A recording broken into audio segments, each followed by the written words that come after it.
आप सभी का स्वागत है आज के इस क्लास में। और आज के बाद से आपको मिलेगा लेक्चर क्लास 10th के ऑल सब्जेक्ट का इस यूट्यूब चैनल पे। ऐसा हो सकता है कि एक बार आपको मिल जाए वन शॉट सिर्फ सब्जेक्टिव का, इसके बाद मिलेगा फिर ऑब्जेक्टिव का। हालांकि ऑब्जेक्टिव का वन शॉट क्या ही होगा, उसका मिलेगा आपको प्रैक्टिस सेट वगैरह। इसके बाद जो आपका महत्वपूर्ण प्रश्न का सीरीज है उसके बारे में बात किया जाएगा। फिर आप अच्छा मार्क्स कैसे ला सकते हैं, या अगर कोई टॉपिक आपका वीक है तो उसको आप उस पर आप कैसे फोकस करके उसको ठीक कर सकते हैं, ये सारी बातचीत होगी इस सीरीज में। लेकिन अभी हम कोशिश करेंगे आपसे ये बात डिस्कस करने का आपके साथ कि इस सीरीज में आपको मिलेगा क्लास 10th बिहार बोर्ड के ऑल सब्जेक्ट का कंप्लीट वीडियो। ठीक है। और हम पढ़ाएंगे आपको इंग्लिश और हिंदी। ऐसा हो सकता है कि संस्कृत भी हम आपके लिए उसका संस्कृत का सीरीज भी आपके लिए लॉन्च करें, तो इस बात की संभावना है क्योंकि हम पढ़ाए हैं बच्चों को, अच्छे से पढ़ाए हैं। और आप जब पढ़ेंगे हमसे संस्कृत भी तो वहाँ बोलेंगे कि सर कि मुझे अच्छा लग रहा समझने में। ठीक है, इसके बारे में हम बात करेंगे फिर जब उस सीरीज को लॉन्च करेंगे तो। लेकिन हम अपने बारे में आपको बता दें कि हम पढ़ाएंगे आपको लैंग्वेज पेपर। ठीक है। और इसके बाद में लैंग्वेज पेपर में हम पहले फोकस करेंगे आपको हिंदी पे, फिर करेंगे इंग्लिश पे, और इसके बाद करेंगे संस्कृत पे। तो जिस तरीके से आपका जो साइंस है या मैथमेटिक्स है या एसएसटी है, सब सब्जेक्ट का अपना महत्व है, उसी प्रकार से जो आपका लैंग्वेज पेपर है, भाषा से संबंधित जो आपका विषय है, उसका भी अपना क्या महत्व है। तो हम इन तमाम बातों को ध्यान में रखते हुए काम करेंगे। दूसरी बात ये है, जिस तरीके से आपने अपने सीनियर्स अपने टीचर्स से सुना होगा कि बिना साइंस को पढ़े हुए हम प्रतिदिन के दिनचर्या को एक लेवल पे या अच्छे लेवल पे नहीं ला सकते हैं। या आप यह भी बोल सकते हैं क्या कि अगर जब साइंस डेवलप हुआ, उसी का यह परिणाम है कि आज आप किसी भी टीचर से घर बैठे पढ़ लेते हैं। तो साइंस तो पढ़ना ही है, मैथमेटिक्स तो पढ़ना ही है। लेकिन यह भी आपने देखा होगा कि किसी भी मंच पे जहाँ बात आता है लोगों को करने का कनेक्ट, तो वहाँ पे शायद साइंटिस्ट और मैथमेटिशियन के जगह पे आप बुलाते हैं किनको, किसी शायर को, किसी साहित्यकार को, किसी लेखक को, ऐसे लोगों को आप बुलाते हैं। तो जब बात आती है किसी चीज़ को शेयर करने का, किसी चीज़ का क्या मतलब कि इमोशंस है, फीलिंग्स है, या अपनी बातों से किसी बात के बारे में समझाना है, किसी टॉपिक को समझाना है, तो मुझे लगता है क्या कि वहाँ पर जो है साहित्य की समझ, आप ऐसा बोल सकते हैं कि भाषा में शब्दों की समझ जो है वहाँ पे मैटर करता है। तो हम कोशिश करेंगे इन तमाम चीज़ों पे बात करने का। लेकिन हम इस क्लास में पहले करेंगे कोशिश कि हम क्या पढ़ाएंगे आपको और उसका क्या सिलेबस होगा, उसके बारे में आपके साथ क्या करेंगे, डिस्कस करेंगे। ठीक है, चलिए। तो ये रहा हमारा लैंग्वेज पेपर। और लैंग्वेज पेपर में हमने स्टार्टअप किया है आज से आपके हिंदी साहित्य को। हिंदी साहित्य के साथ साथ हम आपके साथ काम करेंगे, आपको पढ़ाएंगे इंग्लिश लिटरेचर भी। ठीक है, हम इंग्लिश लिटरेचर भी, विजिबल है ये? मुझे लगता है उतना विजिबल नहीं है।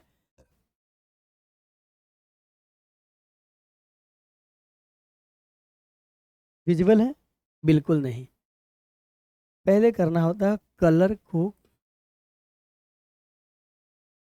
ये आपके लिए विजिबल है। हम इस आपके लिए LITERATURE हम आपके लिए इंग्लिश लिटरेचर का भी लेंगे क्लास आपका, और हिंदी साहित्य का भी लेंगे। तो इसके बारे में हम बात करेंगे आपसे बाद में, फिलहाल हम इसके बारे में बात कर लेते हैं। तो ध्यान दीजिएगा, थोड़ा सा फोकस कीजिएगा इस पे। कोई भी आपका जो लैंग्वेज पेपर है, ये आपके एग्जाम में आता है 100 मार्क्स का। अब इसमें आप अच्छा मार्क्स कैसे गेन कर सकते हैं, हम इसके बारे में डिस्कस करने से पहले ये समझ जाएं कि इसमें क्या क्या पढ़ना है, और इसके बाद डिस्कस करें कि हाँ इसमें अच्छा मार्क्स ऐसे गेन किया जा सकता है तो ज़्यादा अच्छा होगा। ठीक है, चलिए। तो इस 100 मार्क्स के सिलेबस में क्या करना है आपको, लैंग्वेज पेपर में होता क्या है, 60% एरिया जो है ये आपके आते हैं ग्रामर सेक्शन से।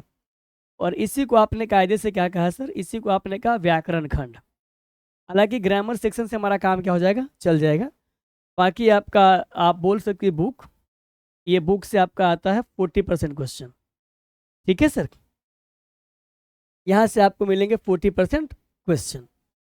तो हम थोड़ा सा पहले बात कर लेते हैं कि और इसके एग्ज़ाम का क्या पैटर्न है, हम पहले ये बात कर लेते हैं। एग्ज़ाम के पैटर्न को डिस्कस करने के बाद में आपसे ये बात करेंगे कि व्याकरण का क्या सिलेबस है और आपके बुक का क्या सिलेबस है, और व्याकरण और बुक के सिलेबस के बाद कुछ और भी पढ़ना है क्या, हम थोड़ा सा उस पर भी क्या करेंगे, आपके साथ डिस्कस करेंगे, आपके साथ बात करेंगे इस टॉपिक पर भी। ठीक है, तो हम थोड़ा सा पहले आपसे बात कर लेते हैं किसके बारे में, आपके एग्ज़ाम का जो पैटर्न है उसके बारे में। भाई ये हो क्या रहा, हाँ यहाँ से होगा। अगर हम बात करें आपके एग्जामिनेशन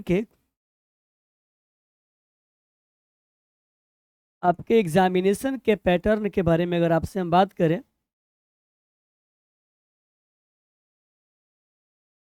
अगर हम आपसे इसके बारे में क्या करें, बात करें, तो ये बात आपको पता है कि ये जो आपका 100 मार्क्स का सिलेबस है सर, तो इसका एग्ज़ाम आपका होता है 2 चरणों में, जिसमें से आपने एक को बोला है ऑब्वियस, या इसी को हम आगे चल के बोलते हैं क्या, ऑब्जेक्टिव।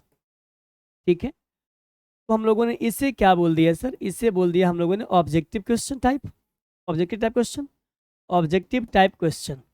एक आपका ये हो गया, दूसरा आपका है डिस्क्रिप्टिव, और इसी डिस्क्रिप्टिव को क्या करते हैं हम लोग, डिस्क्रिप्टिव, डिस्क्रिप्टिव, DESCRIPTIV। ठीक है, इसको हम बोलते हैं सब्जेक्टिव।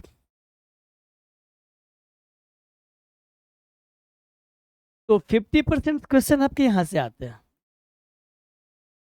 और बाकी जो बच गया आपका 50% वो आपका यहाँ से आता है। इतना क्लियर है बच्चों? मुझे ऐसा लग रहा है कि यहाँ तक इन बातों को समझने में आप लोगों को शायद कोई दिक्कत क्या है, बिल्कुल भी नहीं है। ठीक है, चलिए, अब इस 50 में से क्या होता है सर, इस 50 में से जो आपका 30% सिलेबस है, ये आपके आते हैं ग्रामर सेक्शन से, इसी को आपने कहा व्याकरण, यहाँ से आता है। और बाकी जो आपका 20%, सॉरी ऐसा कहना गलत होगा, ज़्यादा अच्छा होगा ऐसा कहना कि 30 क्वेश्चन, मैं 30 बोल दूँ या 60% बोल दूँ, दोनों चलेगा। और यहाँ पे मुझे बोलना होगा या तो 20 क्वेश्चन, और नहीं तो मुझे बोलना होगा 40%, ज़्यादा अच्छा होगा। ये जो आपके सवाल कहाँ से आएंगे आपको, ये बुक से मिलेंगे आपको सवाल। इतना आप समझ गए हैं? ठीक है, अब इसके बारे में हम बात करें आपसे, तो इसमें आपको पढ़ना होता है 3 चीज़ों को। इसमें से आपने एक को बोला गोधुली, जो आपकी बुक है, आप एक तो उसको पढ़ेंगे। दूसरा आपका हो गया वर्णिका, और तीसरा आपका हो गया सर, आप बोल सकते हैं रचनात्मक कार्य। अब मैं आपको 1 मिनट का समय दे रहा हूँ, आप मुझे ज़रा बताइए कि रचनात्मक कार्य का मतलब क्या होता है, रचनात्मक कार्य का मतलब क्या होता है, ये मेरा आपसे सवाल है।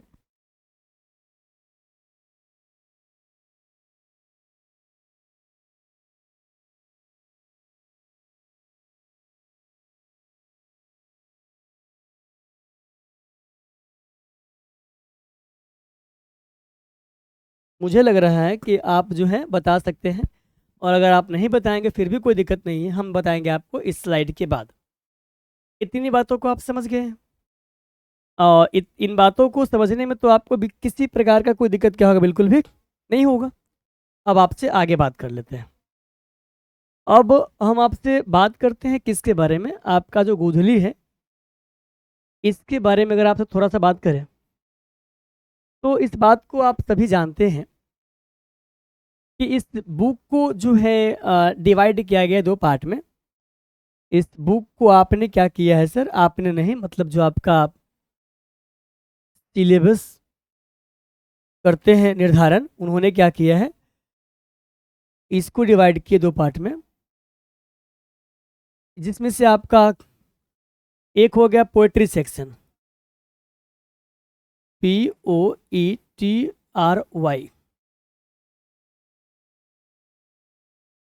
आपने एक को बोला सर क्या, पोएट्री सेक्शन, और हम इसी को बोलते हैं क्या, गद्य खंड। हम इसी को बोलते हैं क्या सर, गद्यखंड। और हमने एक को बोला अरे गलत हो गया ये, काव्यखंड इसको बोलते हैं। हम लोग इसको बोलते हैं क्या, काव्यखंड। हम लोग इससे बोलते हैं सर क्या, इसे बोलते हैं काव्य खंड। ठीक है।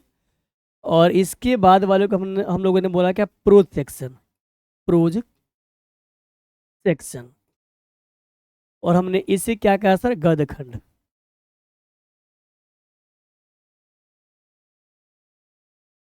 हम लोगों ने इसका नाम क्या दिया, गद्य खंड दिया। ठीक है। वो सब तो ठीक है, हम इसके बारे में तो आपके साथ डिस्कशन करेंगे ही, लेकिन मेरा आपसे एक सवाल ये है, आप मुझे बताइए, मुझे लग रहा है कि कुछ बल्ब ऑफ है क्या।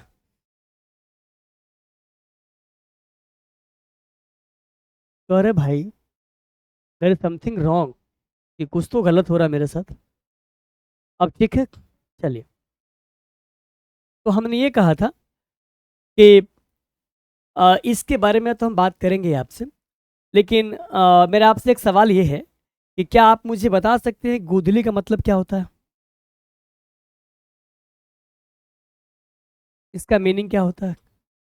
क्योंकि होता क्या है कि आप कभी कभी क्या अक्सर देखते हैं हम, बच्चा जो है जिस बुक को पढ़ रहा है, उस बुक का जो मीनिंग है ये तक नहीं पता होता है, तो थोड़ा सा वहाँ लगता है क्या कि क्या कमी रह गई हमारे पढ़ाई में, या बच्चा कॉन्शियस नहीं था, या प्रॉब्लम क्या था, कि बच्चों को ये नहीं पता है कि भाई हम जिस बुक को पढ़ने जा रहे हैं उस बुक का क्या मतलब हो सकता है, और उस बुक का नाम ये क्यों रखा गया है, इसका भी कोई मीनिंग निकलता है क्या।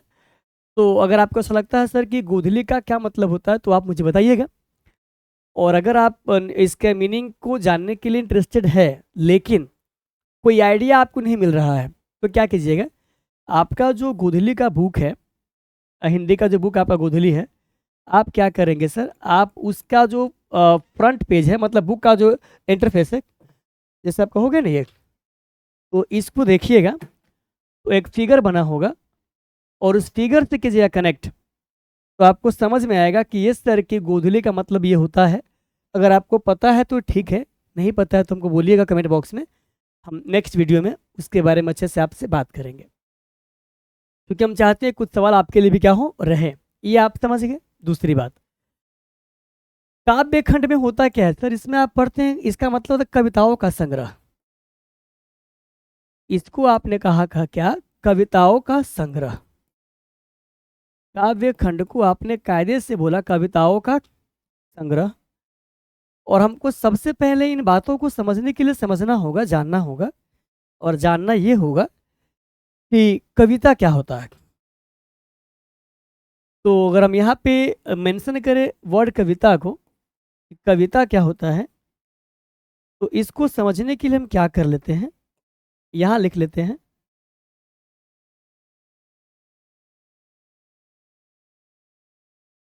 यहाँ लिख लेते हैं सर, इस क का मतलब होता है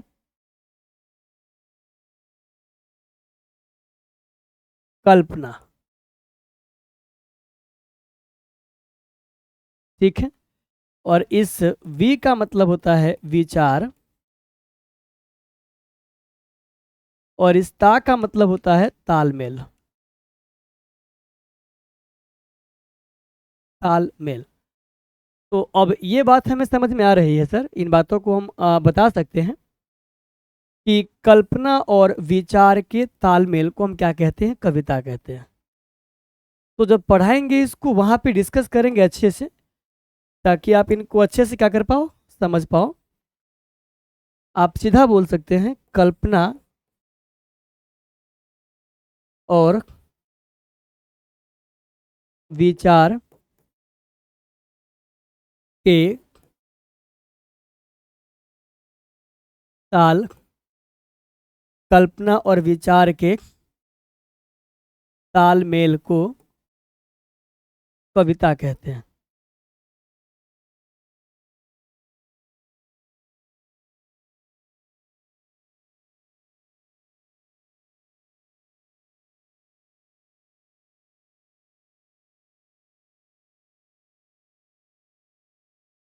ये तो ठीक है।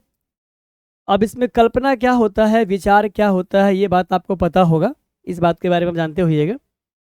दूसरी बात आपके सामने इसमें ये आती है कि ये विजिबल है, नहीं विजिबल है। दूसरी बात आपके सामने इसमें ये आती है सर कि जो कविता लिखते हैं आप उससे बोलते हैं कवि,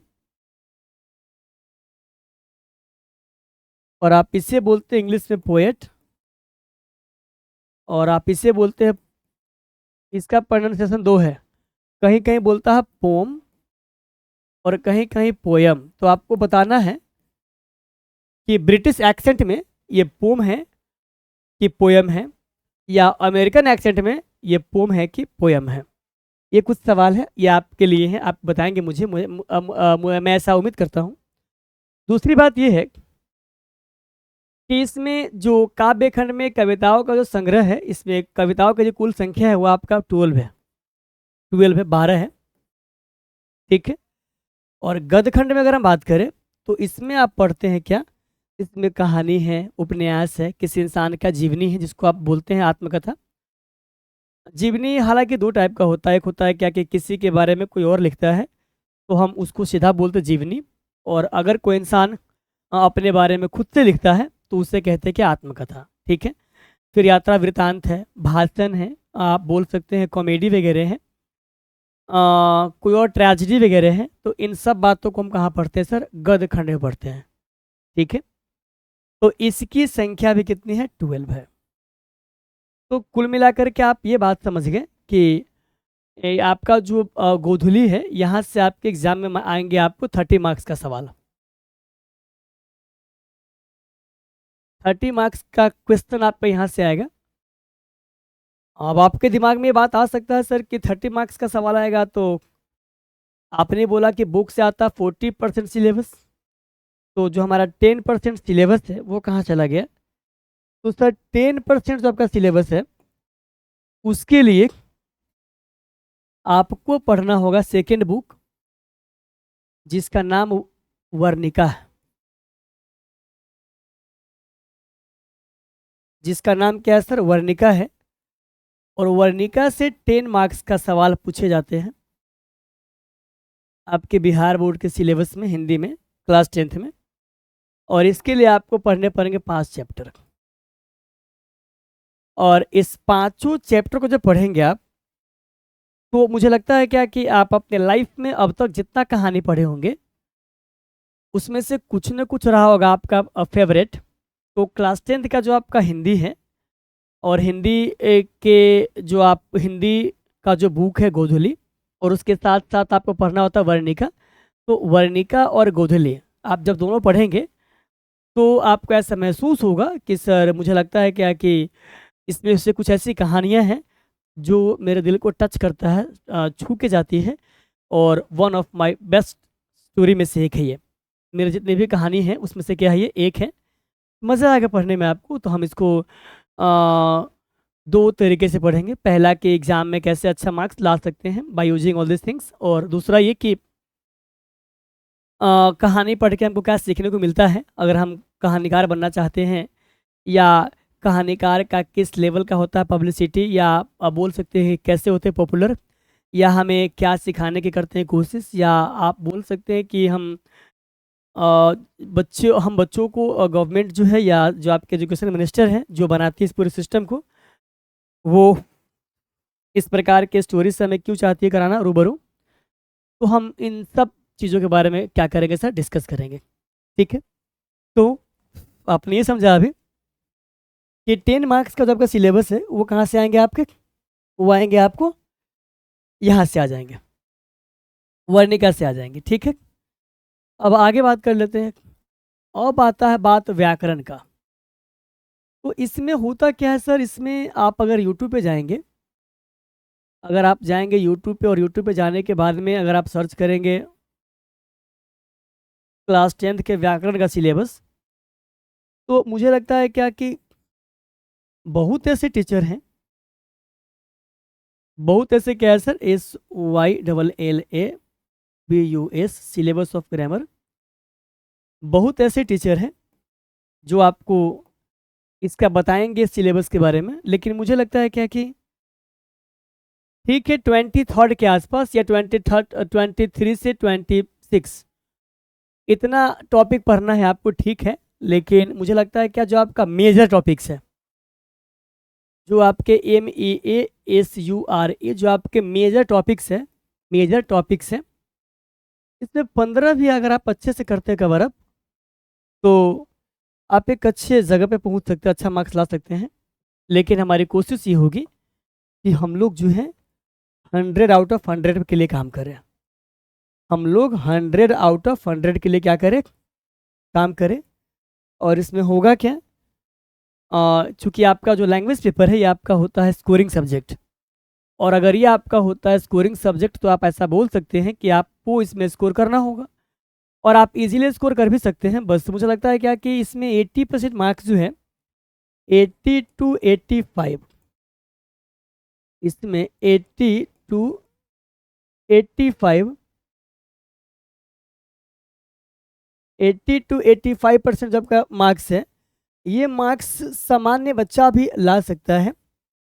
लेकिन जब बात आता है टॉपर के सिलेक्शन का, टॉपर वेरिफिकेशन का, टॉपर लिस्ट में नाम लाने का, तो उसके लिए आपको ये 15 से लेकर के और क्या बोलते हैं, ये 85 से लेकर 100 तक का जो सफ़र आपका है, इस 50 मार्क्स का जो आपका सफ़र है, इसके लिए आपको अच्छे से काम करना पड़ेगा। क्योंकि इस बात को आप जानते हैं कि अगर आप बिहार बोर्ड BACB, अगर आप बिहार बोर्ड क्लास 10th के छात्र तो हैं ही, चूंकि आप इसी के लिए बना रहे वीडियो, और अगर आप एग्ज़ाम देना चाहते हैं 2026 में, तो आपको पता है कि आपको टॉपर लिस्ट में आने के लिए,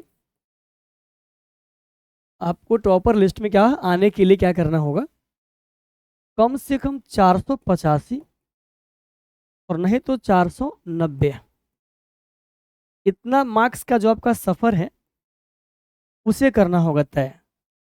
और हम ऐसा मान लेते हैं कि अगर आप 490 मार्क्स तक का सफ़र तय करते हैं, तो इसका सीधा सा मतलब बनता है कि 98% मार्क्स आपने लाया है। तो 98% मार्क्स एक सब्जेक्ट में लाना या दो में लाना ठीक है, आ सकता है। लेकिन जब बात आती है पांचों सब्जेक्ट का, तो वहाँ पे थोड़ा सा जो है बच्चों को ऐसा लगता है कि sir I think it is tough for me, कि ये मेरे लिए टफ है। और ये सही बात भी है, क्योंकि हवा में बात करना अलग बात है, और जब आप धरातल पर रह के बात करते हैं तो आपको समझ में आती है कि ये इतना ईजी नहीं होगा 98 मार्क्स लाना सारे के सारे सब्जेक्ट में। लेकिन ठीक है, इतना ईजी नहीं होगा, लेकिन मुझे लगता है क्या कि आप उस चैलेंज को चैलेंज नहीं बोलते जिसमें खून पसीना एक ना हो, इंजॉय भी करेंगे अच्छे से, कोई दिक्कत नहीं, और जम के पढ़ेंगे भी। और हमारी कोशिश ये होगी कि हम आपके हिंदी का या इंग्लिश का या संस्कृत का, मतलब लैंग्वेज पेपर में किसी भी एरिया से अगर कोई सवाल आता है या हम अगर उसको पढ़ाते हैं, तो हम कोशिश करेंगे कि ऐसे पढ़ाए कि आपको पहली बात याद कभी नहीं करना पड़े, इंटरेस्टिंग वे में आपको वो हमेशा के लिए याद भी हो जाए, और इसके साथ साथ आप ऐसा सहजता महसूस करें आप कि sir now I am in that position to understand that कि I can get good marks in my examination whatever I want, कि अब हम अपने एग्जाम में उतना मार्क्स ला सकते हैं जितना हम चाहते हैं। लेकिन इसके लिए आपको और मुझे दोनों को करना होगा मेहनत। अभी मैं आपको ये बिल्कुल नहीं बताऊंगा कि मेरा क्या एक्सपीरियंस है, हम क्या पढ़ाए हैं, क्या पढ़ाते हैं, कितने साल से पढ़ाते हैं, हम इसके बारे में आपसे बात बिल्कुल भी नहीं करेंगे। जब आप किसी टॉपिक को पढ़ेंगे मेरे से तो आप बोलेंगे कि ये सर कि मुझे समझ में आ रहा है, इतना काफ़ी मेरे लिए, ठीक है। चलिए अब देखिएगा अब देखिएगा, हम अगर बात करें आपसे तो सिलेबस के बारे में आपने थोड़ा सा देखा। अब इसमें आपका कम से कम 15 और नहीं तो आपको लगभग 26 टॉपिक्स पढ़ने पड़ते हैं अच्छे मार्क्स लाने के लिए। अब वह टॉपिक क्या क्या है, सबसे पहले आप पढ़ते भाषा के सोपान, भाषा के सोपान पढ़ते हैं व्याकरण पढ़ने से पहले, ठीक है। इसमें आप सबसे पहले पढ़ते हैं वर्ण, के बाद आप पढ़ते हैं अक्षर, इसके बाद आप पढ़ते हैं सर, सॉरी मैंने गलत बोल दिया, पहले पढ़ते हैं आप ध्वनि,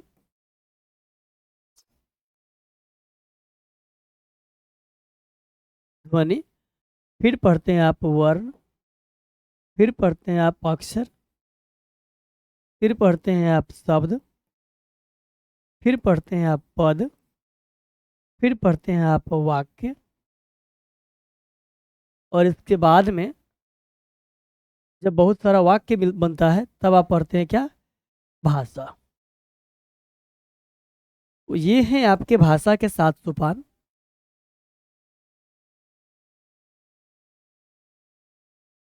जिससे आप क्या करेंगे, पढ़ेंगे।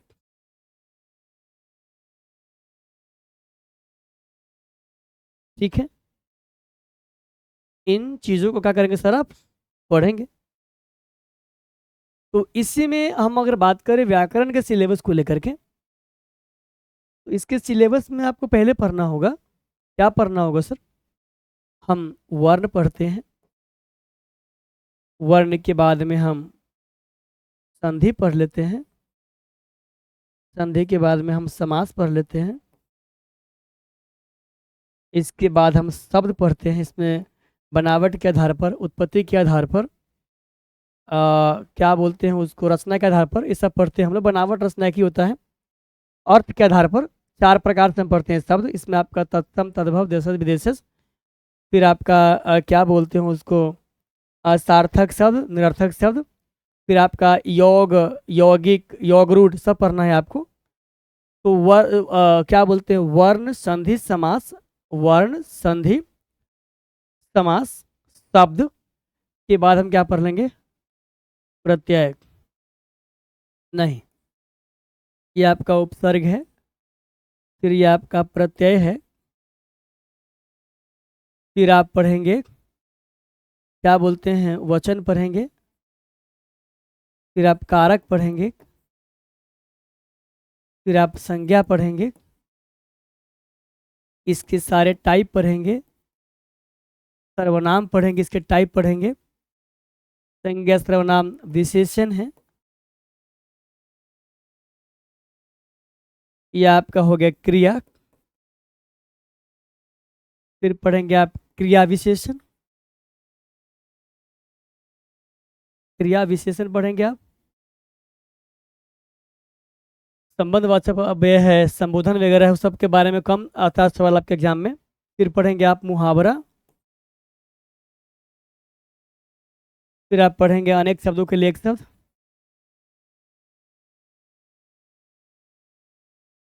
अनेक शब्दों के लिए एक शब्द, फिर आप पढ़ेंगे पर्यायवाची शब्द,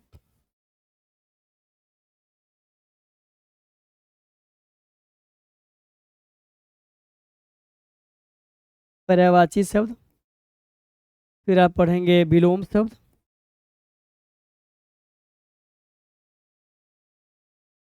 और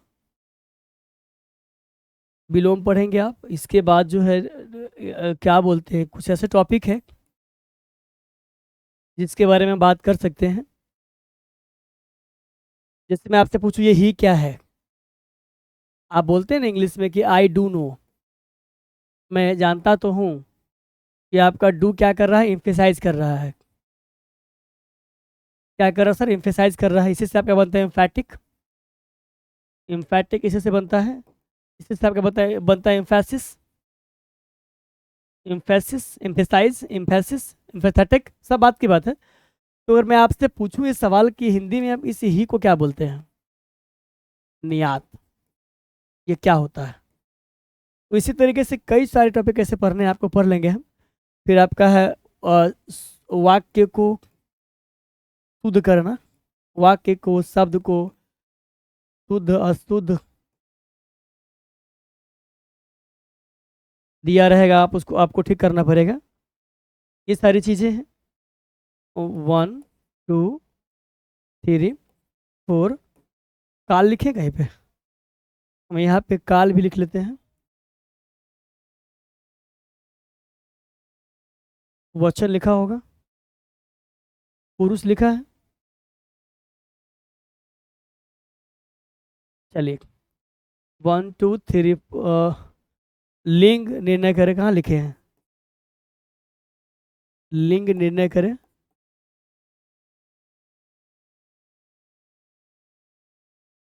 चलिए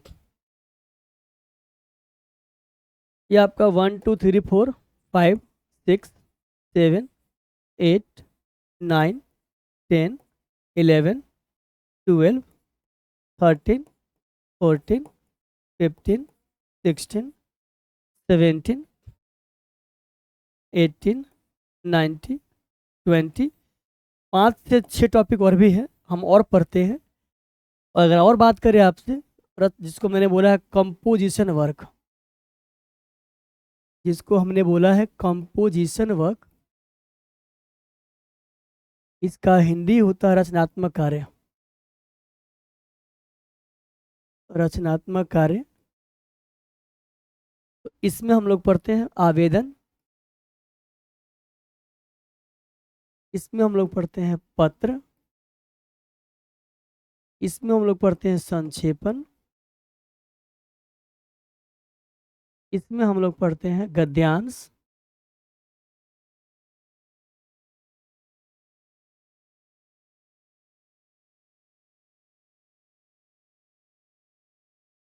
इसमें हम लोग पढ़ते हैं क्या? निबंध। ठीक है, ये सब काम कर लेते हैं। इसके बाद कुछ और भी टॉपिक है जो पढ़ते हैं, तो हम उस पर भी करेंगे आपसे बातचीत। हम लोगों ने कोशिश किया थोड़ा सा एक झलक में इन चीज़ों को देखने का। ये सब काम करेंगे हम लोग इसमें। इसके बाद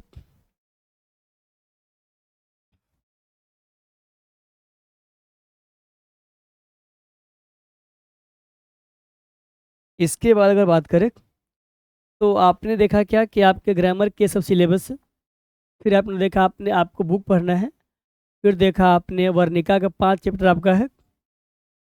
और इसके बाद अगर हम देखें, तो जहाँ तक हमें समझ में आ रही है कि मैक्सिमम टॉपिक्स का मतलब वो अधिकतम टॉपिक जो है, अधिकतम जो आपका टॉपिक है, और हम उसके बारे में आपसे बात करें, तो मुझे लगता है क्या, उसको आप ट्रिक से पढ़ सकते हैं। ट्रिक और कॉन्सेप्ट अगर आप उस पर अप्लाई करेंगे, ट्रिक और कॉन्सेप्ट अगर आप उस पर क्या करेंगे, अप्लाई करेंगे, तो ऐसे में होगा क्या कि उन चीज़ों को लंबे समय तक याद रखना, मतलब कि लर्न करना आपके लिए इजी हो जाएगा।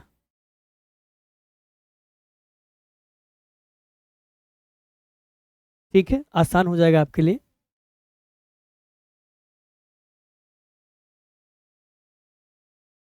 ठीक है, तो हम लोगों ने आज के क्लास में डिस्कस किया, देखा समझा किन चीज़ों के बारे में, कि आपके ग्रामर का सिलेबस क्या है, बुक में आपको क्या क्या पढ़ना है, और आपके एग्जामिनेशन का क्या क्या पैटर्न है, वो देखा हम लोगों ने। कल के क्लास को जब हम करेंगे स्टार्टअप, तो वहाँ कोशिश करेंगे बताने का आपको, हालांकि आज भी आपको हम बता सकते हैं, और आपको ये बात पता भी है कि गोधुली से शॉर्ट, मतलब कि लघुत्तरीय प्रश्न कितना आता है और दीर्घोत्तरीय कितना आता है, लघुत्तरीय प्रश्न कितना आता है और दीर्घोत्तरीय प्रश्न कितना आता है, ये आपको पता है। अगर नहीं पता है तो हम कल क्या करेंगे, इसके बारे में डिस्कस कर लेंगे। और इसके बाद जो है, इसके साथ साथ हम मेहनत करेंगे, पहले बुक को ख़त्म करने पर, पहले बुक पढ़ लेते हैं, और बुक को पढ़ने के बाद, बुक में क्या आपके 24 चैप्टर्स है, तो 24 चैप्टर्स को हम लोग 24 डेज में क्या करेंगे, ख़त्म कर लेंगे वन शॉट में। और जब वो ख़त्म हो जाएगा, तब हम कोशिश करेंगे आपको बताने का, समझाने का, कि आप जो हैं इससे जुड़ा हुआ जो आपका ऑब्जेक्टिव क्वेश्चन है वो कैसे बनाएंगे, लेखक परिचय या लेखक से संबंधित जो आपके प्रश्न हैं, आप उसको कैसे करेंगे सॉल्व। और लेखक के नाम को याद करना है, उनका जन्म, उनका मृत्यु का तिथि, किस नाम से वो फेमस है, कौन कौन सा पुस्तक वो लिखे हुए हैं, ये सब सवाल जो है एग्ज़ाम में आता है।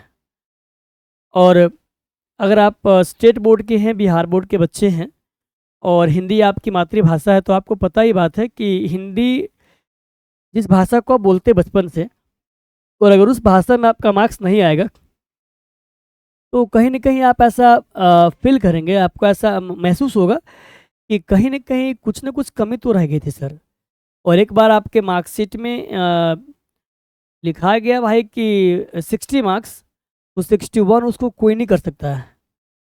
तो ये समय किसी भी इंसान के लाइफ में बार-बार नहीं आता है। तो हम कोशिश करेंगे हर एक टॉपिक को डीप में पढ़ने का। डीप में पढ़ेंगे 2 बात को ध्यान में रखते हुए।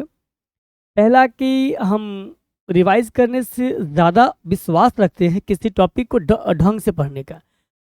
अगर आप सुपरफिशियल, सरफेस लेवल पे अगर आप किसी टॉपिक को पढ़ रहे हैं, किसी भी टॉपिक को अगर आप ऊपर-ऊपर पढ़ रहे हैं, तो 50 बार रिवाइज़ कीजिए।